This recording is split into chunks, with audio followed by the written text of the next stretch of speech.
வணக்கம். இன்றைய முக்கிய செய்திகள். புதுச்சேரி அரசு வேளாண் மற்றும் விவசாயிகள் நலத்துறையின் சார்பில் வேளாண் விழா 2025 மற்றும் 35வது மலர் காய்கனி காட்சி தாவரவியல் பூங்காவில் இன்று துவங்கியது.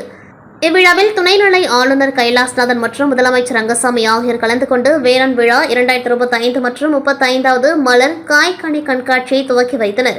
இக்கண்காட்சியில் புதுச்சேரி அரசின் தோட்டக்கலைத்துறை சார்பில் உருவாக்கப்பட்ட மலர் செடிகள் காட்சிக்கு வைக்கப்பட்டுள்ளன.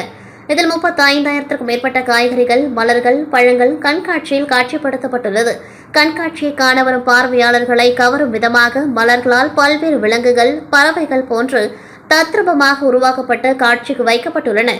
மேலும் வீரிய காய்கறிகளின் ரகங்கள், வீரிய கனிகளின் ரகங்கள், வேளாண் ஆராய்ச்சி நிறுவனங்களின் அரங்குகள், வேளாண் தொழில்நுட்ப கருத்தரங்குகள், மலர் ரங்கோலி, தோட்டக்கலை கருவிகள் மற்றும் உபகரணங்கள், பிரதான தோட்டக்கலை பொருட்கள், உற்பத்தியாளர்களின் விற்பனை அரங்குகள், இசை, நடன, நீரூற்று ஆகியவை பார்வையாளர்களை வெகுவாக கவர்ந்தது. தொடர்ந்து குழந்தைகளுக்காக சிறுவர் உல்லாச ரயிலும் இயக்கப்பட்டது. 35வது மலர் காய்கனி கண்காட்சி 7ஆம் தேதி முதல் வரும் 9ஆம் தேதி வரை நடக்கின்றது. அதன்படி மாலை 5:30 மணி முதல் இரவு 9 மணி வரையும், 8ஆம் 9ஆம் தேதிகளில் காலை 9 மணி முதல் இரவு 9 மணி வரையும் நடக்கின்றது. இதற்கான ஏற்பாடுகளை வேளாண் துறை அதிகாரிகள், ஊழியர்கள் செய்திருந்தனர். விழாவில் சட்டப்பேரவைத் தலைவர் செல்வம், வேளாண் மற்றும் விவசாயிகள் நலத்துறை அமைச்சர் ஜெயக்குமார், சட்டமன்ற உறுப்பினர்கள் அனிபால் கென்னடி, கல்யாணசுந்தரம், அரசு செயலர் நெடுஞ்செழியன், துறை இயக்குநர் சிவ வசந்தகுமார் ஆகியோர் இவ்விழாவில் கலந்து கொண்டார்கள். உழவர்கரை தொகுதிக்குட்பட்ட முத்துப்பிள்ளைப்பாளையம் பகுதியில் பொன் முத்துமாரியம்மன் ஆலய கும்பாபிஷேக பணிகள் நடைபெற்று வரும் நிலையில் பணிகள் இறுதிக்கட்டத்தை எட்டியுள்ளதாக கும்பாபிஷேகம் விரைவில் நடைபெற உள்ளது.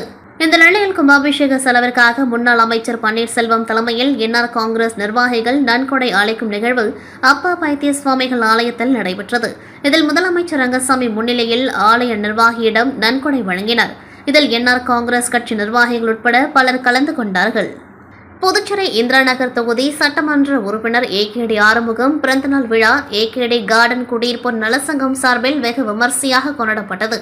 இதனையொட்டி பிறந்தநாள் கொண்டாடிய சட்டமன்ற உறுப்பினர் ஏகேடி ஆறுமுகத்திற்கு பட்டாசுகள் வெடித்தும், மலர்கள் தூவியும், சிவ வாத்தியங்கள் முழங்க பூரணகும்ப மரியாதையுடன் சிறப்பான வரவேற்பு அளிக்கப்பட்டது. தொடர்ந்து மேல தாளங்கள் முழங்க ஊர்வலமாக அழைத்து செல்லப்பட்டு அவரது இல்லத்தில் குடியிருப்போர் நலசங்க நிர்வாகிகள் மத்தியில் கேக்குகள் வெட்டி பிறந்தநாள் விழா கொண்டாடப்பட்டது. விழாவில் ஏகேடி கார்டன் குடியிருப்போர் நலசங்க நிர்வாகிகள் அனைவரும் சட்டமன்ற உறுப்பினர் ஏகேடி ஆறுமுகத்திற்கு சால்வைகள் அணிவித்தும், பூங்கொத்துகள் கொடுத்தும் வாழ்த்துக்களை தெரிவித்துக் கொண்டார்கள்.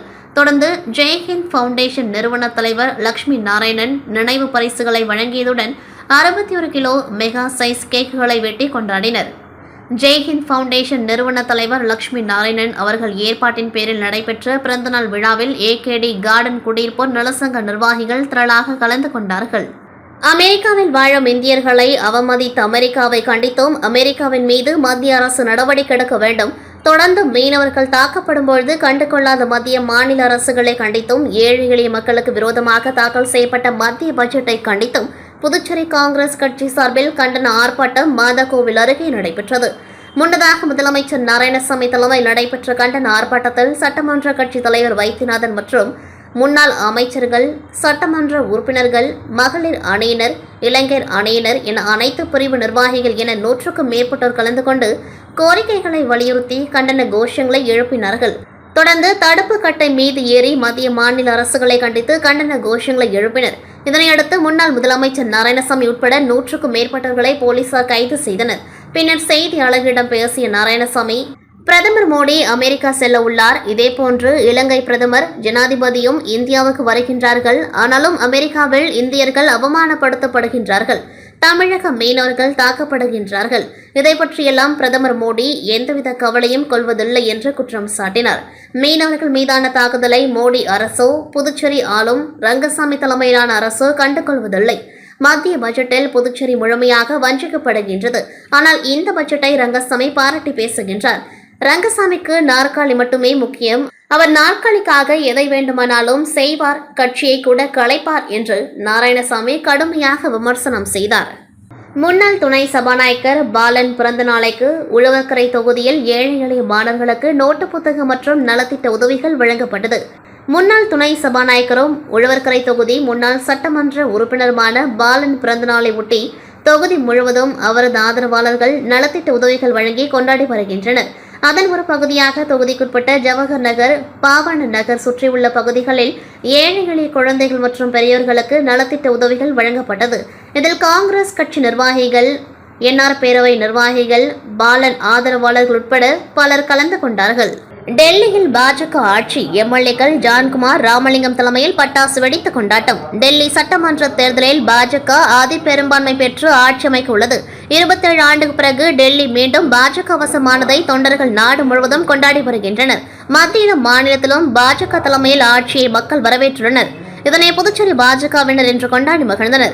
ஜான்குமார் எம்எல்ஏ இதனை கொண்டாடும் விதமாக புதுச்சேரி மாநில பாஜக கட்சியின் மாநில தலைவரும் பாராளுமன்ற உறுப்பினருமான செல்வ கணபதி தலைமையில் மாநில பொதுச் செயலாளர்கள் மோகன்குமார், மௌலிதேவன் மற்றும் சட்டமன்ற உறுப்பினர்கள் ஜான்குமார், ராமலிங்கம், வெங்கடேசன், ரிச்சர்ட் ஜான்குமார் ஆகியோர் இந்திரா காந்தி சிலை அருகில் ஒன்று கூடிய பாஜக நிர்வாகிகள் மற்றும் தொண்டர்களும் பட்டாசு வெடித்து பொதுமக்களுக்கு இனிப்பு வழங்கி கொண்டாடினர். டெல்லி சட்டமன்ற தேர்தலில் பாரதிய ஜனதா கட்சி வெற்றி பெற்றதை அடுத்து புதுச்சேரி ராஜ்பவன் தொகுதியில் சட்டமன்ற உறுப்பினர் வி.பி. ராமலிங்கம் தலைமையில் பாஜகவினர் பட்டாசு வெடித்து இனிப்பு வழங்கி கொண்டாடினர். கடந்த 5ஆம் தேதி டெல்லி சட்டமன்ற பொதுத் தேர்தல் நடைபெற்றது. இதற்கான வாக்கு எண்ணிக்கை இன்று நடைபெற்றது.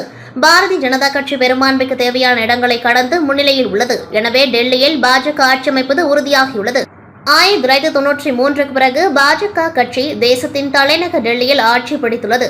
இதன் மூலம் 27 ஆண்டுகளுக்கு பின் தலைநகரில் பாஜக ஆட்சி மற்றும் மத்தியில் பிரதமர் மோடி தலைமையிலான ஆட்சி இரட்டை என்ஜின் சர்க்கார் அமைய உள்ளது. இதனை கொண்டாடும் விதமாக புதுச்சேரி ராஜ்பவன் தொகுதி பாஜக சார்பில் சட்டமன்ற உறுப்பினர் வி.பி. ராமலிங்கம் தலைமையில் இன்று அஜந்தா சிக்னல் அருகே பட்டாசு வெடித்து பொதுமக்களுக்கு இனிப்பு வழங்கினர். இந்த நிகழ்ச்சிக்கு ராஜ்பவன் தொகுதி பாஜக தலைவர் நாகராஜன் முன்னிலை வகித்தார். மேலும் இந்த நிகழ்ச்சியில் ஓபிசி மாநில துணைத் தலைவர் ஸ்ரீனிவாச பெருமாள், பாஜக கட்சியின் நகர மாவட்ட துணைத் தலைவர் ஆனந்த் பாஸ்கர் மற்றும் ராஜ்பவன் தொகுதியைச் சேர்ந்த பாஜக நிர்வாகிகள் மஞ்சனி, கோவிந்தராஜ், செல்வராஜ், இளையராஜா உட்பட பலர் கலந்து கொண்டார்கள். மார்டின் பவுண்டேஷன் மற்றும் ஜான்குமார் அறக்கட்டளை சார்பாக பாகூர் தொகுதியில் ரிச்சர்ட் ஜான்குமார் எம்எல்ஏ, ரீகன் ஜான்குமார் நலத்திட்ட உதவிகள். புதுச்சேரி பாகூர் தொகுதிக்குட்பட்ட அனைத்து கிராமங்களும் சமீபத்தில் ஏற்பட்ட இயற்கை சீற்றத்தால் பெரிதும் பாதிக்கப்பட்டிருந்தது. அம்மக்களின் துயர் துடைக்கும் வண்ணம் மார்டின் பவுண்டேஷன் மற்றும் ஜான்குமார் அறக்கட்டளை சார்பாக பாகூர் தொகுதிக்குட்பட்ட அனைத்து கிராமங்களுக்கும் நிவாரண உதவி வழங்குவதாக முடிவு செய்யப்பட்டு அதன்படி கடுவனூர் கிராமத்தில் உள்ள அனைத்து குடும்பங்களுக்கும் கடுவனூர் கிராமத்தில் உள்ள விநாயகர் கோவிலில் ஊர் மக்களோடு இணைந்து பூஜை செய்துவிட்டு பின்னர் நிவாரண உதவி அவர்களின் வீடுகளுக்கு சென்று ரீகன் ஜான்குமார் அவர்களால் வழங்கப்பட்டது. மேலும் இம்மாதத்திற்குள் பாகூர் தொகுதிக்குட்பட்ட அனைத்து கிராமங்களில் உள்ள அனைத்து குடும்பங்களுக்கும் அவரவர் வீடுகளுக்கே சென்று ரீகன் ஜான்குமார் அவர்களால் நிவாரண உதவி வழங்கப்பட உள்ளது. இந்நிகழ்வின் பொழுது நெல்லித்தோப்பு சட்டமன்ற உறுப்பினர் விவிலியன் ரிச்சர்ட் ஜான்குமார் உடன் இருந்தார். நிவாரண உதவி வழங்கிய ரீகன் ஜான்குமார் அவர்களுக்கு அப்பகுதி மக்கள் நல்ல வரவேற்பு கொடுத்து பெரிதும் பாராட்டினர். உழவர்கரை தொகுதியில் சமூக சேவகரும் வழக்கறிஞருமான சசிபாலன் சமூக அக்கறையோடு பல விழிப்புணர்வு கூடிய மக்கள் தேவை அறிந்து சேவை செய்து வருகின்றார்.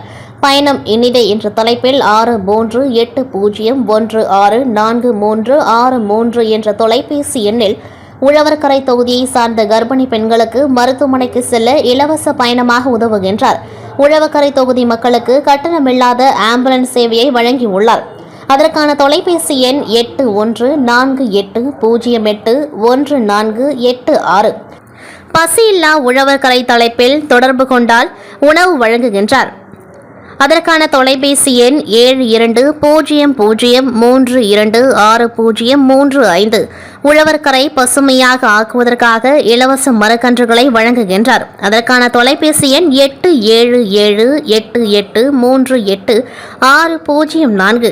உதிரம் கொடுத்து உயிரை காப்போம். உழவர்கரை மக்களுக்கு சிகிச்சையின் பொழுது ரத்தம் தேவைப்படும் பொழுது தன்னுடைய தன்னார்வ தொண்டு நிறுவனம் மூலம் சேவையாற்றி வருகின்றார். அதற்கான தொலைபேசி எண் 9944910362. அனைவருக்கும் வேலை என்ற தலைப்பில் உழவர்கரையில் உள்ள அனைவருக்கும் அவர்கள் கல்வி தகுதிக்கேற்ப வேலை பெற்று தரப்படும். அதற்கான எண் 7332925052. தீர்வு காண்போம் என்ற தலைப்பில் உழவர்கரையில் உள்ள அடிப்படை பிரச்சினைகளுக்கு தீர்வு காண 978945 என்ற எண்ணை தொடர்பு கொள்ளவும். இதுபோன்ற சமூக அக்கறையோடு மக்கள் தேவையறிந்து சேவை செய்வோரை நாமும் வாழ்த்துவோம். புதுச்சேரி நகரின் வளர்ச்சியை கருத்தில் கொண்டு 1980களில் மறைமலை அடிகள் சாலையில் புதிய பேருந்து நிலையம் கட்டப்பட்டது. சுமார் 40 ஆண்டுகள் பழமை வாய்ந்த இந்த ராஜீவ்காந்தி பேருந்து நிலையம் காலப்போக்கில் கடும் இட நெருக்கடியை சந்தித்தது. இதை இடித்துவிட்டு ஸ்மார்ட் சிட்டி திட்டத்தின் கீழ் ஒருங்கிணைந்த புதிய பேருந்து முனையம் கட்ட திட்டமிடப்பட்டது. இப்பணி கடந்த 2023ஆம் ஆண்டு ஜூன் மாதம் தொடங்கப்பட்டது. ரூபாய் 29.55 கோடி நிதி ஒதுக்கப்பட்டது. புதிய பேருந்து நிலையத்தின் பணிகள் ஒருபுறம் துவங்கி நடக்க தொடர்ந்து அதே பகுதியில் பேருந்து நிலையம் இயக்கப்பட்டது. மேலும் நிலையத்தை முழுமையாக காலி செய்து கொடுத்தால் மட்டுமே பணிகளை விரைந்து முடிக்க முடியும் என ஒப்பந்த நிறுவனம் தெரிவித்தது. இதையடுத்து கடந்த ஜூன் 16ஆம் தேதி பேருந்து நிலைய வளாகம் முற்றிலுமாக காலி செய்யப்பட்டது. பேருந்துகள் அனைத்தும் AFT மைதானத்துக்கு திருப்பிவிடப்பட்டு அங்கு தற்பொழுது வரையில் தற்காலிக பேருந்து நிலையம் செயல்பட்டு வருகின்றது. இதன் பிறகு பணிகள் மும்முரமாக நடந்து வந்தது. சுமார் 4.5 ஏக்கர் பரப்பளவு கொண்ட பேருந்து நிலையத்தின் மைய பகுதியில் போக்குவரத்து முனைய கட்டிடம் கட்டப்பட்டுள்ளது. இங்கு 31 கடைகள், 2 உணவகங்கள், 3 பயணிகள் காத்திருப்பகம், 4 போக்குவரத்து அலுவலகம், 3 பயண சீட்டு பதிவகம், 6 ஆம்னி பேருந்து அலுவலகங்கள், 2 பயணிகளுக்கான இரவு தங்கும் அறைகள், விசாரணை அலுவலகம், தகவல் மையம், முதலுதவி அறை, கட்டுப்பாட்டு அறை, நிர்வாக அலுவலகம், மீன் அலுவலகம், பொருள் காப்பகம் ஆகியவை இடம்பெற்றுள்ளது. பேருந்து நிலையத்தில் ஒரே நேரத்தில் 46 பேருந்துகள் நிறுத்தும் வசதி ஏற்படுத்தப்பட்டுள்ளது. மேலும் பேருந்து நிலையத்துக்கு பேருந்துகள் வருவதற்கும் செல்வதற்கும் என 2 வழிகள், பொதுமக்கள் வருவதற்கு மைய பகுதியில் தனியாக ஒரு வழி என 3 வழிகள் அமைக்கப்பட்டுள்ளது. பேருந்து நிலைய வளாகத்தை சுற்றி 300க்கும் மேற்பட்ட இருசக்கர வாகனங்கள், 25 4 சக்கர வாகனங்கள், 18 ஆட்டோக்கள் மற்றும் 10 டாக்ஸிகள் நிறுத்த இடவசதி செய்யப்பட்டுள்ளது. இறுதிக்கட்ட பணிகள் மும்முரமாக நடந்து வரும் நிலையில் புதுச்சேரி நகராட்சி ராஜீவ்காந்தி ஒருங்கிணைந்த பொலிவுறு போக்குவரத்து முனையம் என்று தமிழிலும் ஆங்கிலத்திலும் பெயர் பலகையும் வைக்கப்பட்டு தற்பொழுது மிக அழகாக காட்சியளிக்கின்றது. புதுச்சேரியில் இயங்கும் கடைகள் மற்றும் வணிக நிறுவனங்களுக்கு தமிழில் பெயர் சூட்ட வேண்டும் என்று புதுச்சேரி அரசாணையை நடைமுறைப்படுத்தும் நோக்கத்தோடு புதுச்சேரி படைப்பாளர் இயக்கம் சார்பில் கடைகள் மற்றும் வணிக நிறுவனங்களுக்கு தமிழில் பெயர் சூட்ட வழிகாட்டு பெயர் பட்டியல் பலகை திறப்பு விழா இன்று காலை 8:30 மணியளவில் புதுச்சேரி தொழிலாளர் துறை நுழைவாயில் அருகே நடைபெற்றது. புதுச்சேரி படைப்பாளர் இயக்கத்தின் உயர்நிலைக்குழு உறுப்பினர் கலைமாமணி விஜயலட்சுமி அவர்கள் தலைமையில் நடைபெற்ற விழாவிற்கு தொழிலாளர் நலத்துறையின் இயக்குநரும் புதுச்சேரி படைப்பாளர் இயக்கத்தின் உயர்நிலைக்குழு உறுப்பினருமான சுந்தர் சந்திரகுமரன் அவர்கள் சிறப்பு அழைப்பாளர்கள் கலந்து கொண்டு புதுச்சேரியில் பெரும்பான்மையாக இருக்கும் 100 வகை கடைகளின் பெயர்கள் அடங்கிய பெயர் பட்டியல் பலகையை திறந்து வைத்து வாழ்த்து பேசினர். இந்த விழாவிற்கு அமைப்பின் நிறுவனர் கலைமாமணி செல்வம் தலைமை தாங்கினார். புதுச்சேரி படைப்பாளர் இயக்கத்தின் உயர்நிலைக்குழு உறுப்பினர்கள், படைப்பாளர் தாமோதரன் ஆகியோர் முன்னிலையில் நடைபெற்ற விழாவிற்கு வந்திருந்தவர்களை இயக்கத்தின் துணை செயலாளர் ஆனந்த் வரவேற்று பேசினார். அமைப்பின் சிறப்பு தலைவர் தமிழ் நெஞ்சன் வாழ்த்து பேசினார். பொருளாளர் குமரவேல் நிகழ்ச்சியில் பங்கேற்ற அனைவருக்கும் இயக்கத்தின் சார்பில் இனிப்பு வழங்கினர். இயக்கத்தின் மூத்த உறுப்பினர் படைப்பாளர் ஆதி சுப சரவணன் நிகழ்ச்சியை தொகுத்து வழங்க இறுதியாக செயலாளர் வாசுகி பாலமுருகன் நன்றி கூறினார். புதுச்சேரி படைப்பாளர் இயக்கத்தின் உறுப்பினர்களாக நிறுவனர் கலைமாமணி செல்வன், புதுவை தமிழ் நெஞ்சன், சங்கர், புதுவை இளங்குயில் எழுத்தாளர் பாரதி ராசா, பத்மநாபன், ஆசிரியர் சமுத்திரம் மற்றும் ஊர் பொதுமக்கள், தமிழ் அறிஞர்கள், சான்றோர்கள் என பலர் திரளாக கலந்து கொண்டார்கள். கடலூர் காவல்துறை சார்பில் சாலை பாதுகாப்பு குறித்த விழிப்புணர்வு ஏற்படுத்தும் வகையில் பல்வேறு விழிப்புணர்வு நிகழ்ச்சிகள் நடத்தப்பட்டு வருகின்றன. அந்த வகையில் கடலூர் போக்குவரத்து காவல்துறை சார்பில் தலைக்கவசம் அணிவதன் அவசியம் குறித்து இருசக்கர வாகன விழிப்புணர்வு பேரணி நடைபெற்றது. கடலூர் நகர அரங்கில் தொடங்கிய இருசக்கர விழிப்புணர்வு பேரணியை கடலூர் துணை காவல் கண்காணிப்பாளர் ரூபன்குமார் கொடியசைத்து துவக்கி வைத்தார். தலைக்கவசம் அணிந்து 200க்கும் மேற்பட்டோர் இருசக்கர வாகனத்தில் கல்லூரி மாணவர்கள் மற்றும் பொதுமக்கள் கலந்து கொண்டு கடலூரில் முக்கிய சாலைகளில் விழிப்புணர்வை ஏற்படுத்தினர். மேலும் கடலூர் சட்டமன்ற உறுப்பினர் ஐயப்பன் விழிப்புணர்வு பேரணியில் கலந்து கொண்டு பொதுமக்களுக்கு ஹெல்மெட் வழங்கினார். கடலூர் போக்குவரத்து காவல்துறை சார்பில் நடைபெற்ற விழிப்புணர்வு பேரணியில் போக்குவரத்து ஆய்வாளர் அமர்நாத், கடலூர் முதுநகர் காவல் ஆய்வாளர், உதவி ஆய்வாளர்கள் கலந்து கொண்டார்கள். புதுச்சேரி மணவெளி தொகுதி ஓடைவெளி கிராமத்தில் விநாயகர் மற்றும் பெரம்படி மாரியம்மன் கோவிலில் நாளை கும்பாபிஷேக விழா நடைபெற உள்ளது. அதன் திருப்பணிக்காக அதிமுக மாநில துணை செயலாளர் குமுதன் புருஷோத்தமன் தனது சொந்த செலவில் 40,000 ரூபாய் ரொக்கமாக அறங்காவலர் குழு மற்றும் பஞ்சாயத்தார் முன்னிலையில் வழங்கினார். நிகழ்ச்சியில் மணவெளி தொகுதி அவைத்தலைவர் மூர்த்தி, வார்டு செயலாளர் தர்மேந்திரன், மூத்த நிர்வாகி ஸ்ரீனிவாசன், பூரணாங்குப்பம் கார்த்தி ஆகியோர் மற்றும் கார்த்திகேயன் உடன் இருந்தனர். காரைக்கால் மாவட்டம் நிரவி திருப்பட்டினம் தொகுதிக்குட்பட்ட ஊழியப்பத்து பகுதியில் அமைந்துள்ள பழமை வாய்ந்த ஸ்ரீ பத்ரகாளி அம்மன் ஆலயத்தின் ஆண்டு திருவிழா கடந்த 4 நாட்களுக்கு முன்பு பந்தக்கால் முகூர்த்தத்துடன் தொடங்கியது. இதனையடுத்து திருவிழாவின் முக்கிய நிகழ்ச்சிகளான இன்று அம்மனுக்கு சிறப்பு அபிஷேக ஆராதனைகள் நடைபெற்று வண்ண மலர்களால் அலங்காரம் செய்யப்பட்டு மகா தீப ஆராதனை காண்பிக்கப்பட்டது. இதுபோல் உற்சவர் பத்ரகாளி அம்மனுக்கு சிறப்பு அபிஷேக ஆராதனைகள் நடைபெற்று வண்ண மலர்களால் சிறப்பு அலங்காரம் செய்யப்பட்டு சிம்ம வாகனத்தில் எழுந்தருளிய பத்ரகாளி அம்மனுக்கு மகா தீப ஆராதனை காண்பிக்கப்பட்டது. நிகழ்ச்சியில் ஊர் முக்கியஸ்தர்கள் மற்றும் பொதுமக்கள் திரளாக கலந்து கொண்டார்கள். தொடர்ந்து பலத்த பாதுகாப்புடன் அம்மன் வீதியுலா நிகழ்ச்சி எந்த அசம்பாவிதமும் இன்றி சிறப்பாக நடைபெற்றது. இதில் ஏராளமான பக்தர்கள் கலந்து கொண்டு ஊழியப்பத்து ஸ்ரீ பத்ரகாளி அம்மனின் அருள் பெற்றனர். காரைக்கால் மாவட்டத்தின் மைய பகுதியில் அமைந்துள்ள பிரபல தனியார் பள்ளியில் 24ஆம் ஆண்டுக்கான ஆண்டு விழா இன்று மாலை நடைபெற்றது. இந்நிகழ்ச்சியில் சட்டமன்ற உறுப்பினர்கள் AHM நாஜிம், PR சிவா, சந்திரபிரியங்கா ஆகியோர் சிறப்பு விருந்தினர்களாக கலந்து கொண்டு நிகழ்ச்சியினை குத்துவிளக்கேற்றி துவக்கி வைத்தனர். அதனைத் தொடர்ந்து 12ஆம் வகுப்பு மற்றும் 10ஆம் வகுப்பில் முதலிடம் பிடித்த மாணவர்களுக்கும் 100% தேர்ச்சி அளித்த ஆசிரியர்களுக்கும் நினைவு பரிசுகள் வழங்கப்பட்டது. நிகழ்ச்சியின் இறுதியில் பள்ளி மாணவர்கள் பங்கேற்ற கலை நிகழ்ச்சிகள் நடைபெற்றது. அப்பொழுது சிறுவர் சிறுமியர்கள் நடனமாடியது காண்போரை மகிழ்ச்சியில் ஆழ்த்தியது. சிறுவர் சிறுமியர்கள் பல்வேறு பாடல்களுக்கு பலவிதமாக நடனமாடி காண்போரை அசத்தினர். இந்நிகழ்ச்சியில் பள்ளியின் தாளாளர் மணிமேகலை கண்ணையன், மது கண்ணையன், பள்ளியின் தலைமை ஆசிரியை சித்ரா, பள்ளி ஆசிரியர்கள், மாணவர்கள் மற்றும் பெற்றோர்கள் கலந்து கொண்டார்கள். புதுச்சேரி வில்லையனூர் அடுத்த உதயம்பட்டு கிராமத்தில் எழுந்தருளி உள்ள ஸ்ரீ சத்குரு மகான் வண்டார பரதேசி சுவாமிகள் சித்தர் ஆலயத்தில் மாதந்தோறும் சித்தரின் ஜென்ம நட்சத்திரமான ரோகிணி நட்சத்திரத்தன்று சிறப்பு பூஜைகள் நடைபெறுவது வழக்கம். அதனை முன்னிட்டு மகானுக்கு சிறப்பு அபிஷேகங்கள் மற்றும் சிறப்பு அலங்காரத்தில் தீப ஆராதனைகளும் நடைபெற்றது. இதில் பல ஊர்களில் இருந்து திரளான பக்தர்கள் கலந்து கொண்டு சுவாமி தரிசனம் செய்தனர். மேலும் பூஜையில் கலந்து கொண்ட பக்தர்கள் அனைவருக்கும் அன்னதானம் வழங்கப்பட்டது. இந்நிகழ்ச்சிக்கான ஏற்பாடுகளை ஆலய அர்ச்சகர் முத்து, ஆலய நிர்வாகி பர்குணம் மற்றும் உபயதாரர் முருகன், என்ஜினியர், ரோகிணி நட்சத்திர உபயதாரர்கள் சிறப்பாக செய்திருந்தனர்.